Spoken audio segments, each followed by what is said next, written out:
defining the right problem is integral to creating the right solution.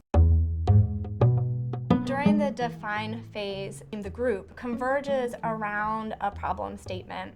And this is an important point. So when you create your problem statement, you want it to be broad enough to not limit to one solution, yet you also want it to be defined enough so not as to provide some structure to what you're trying to tackle. I think a lot of us in healthcare get afraid of thinking of new solutions and designing new solutions because we think the problems are so complex and so huge, and like, where do we start, right? When you're creating this problem statement, that's often a time to check in and make sure that you're tackling the right problem.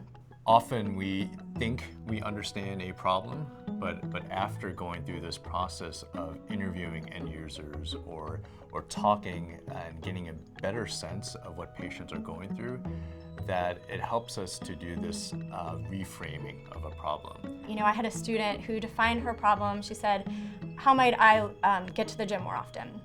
Well, in teasing that apart, oftentimes people will state a potential solution in their problem statement.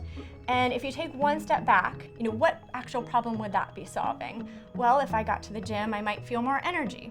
Okay, well, let's consider and weigh whether the actual problem is not having sufficient energy. If we use that as our problem statement, all of a sudden there's more options for how we might create more energy. So what the define process allows us to do is really reframe what the problem is, and often that process looks like forming these what we call like how might we statements. You know, how might we improve diabetes care? How might we increase access to patients with heart failure living in food deserts of our city? In practice, when all of the different variables of the day-to-day are factored into the design, sometimes we see opportunities that weren't previously recognized, and this is something that I want to bring forward.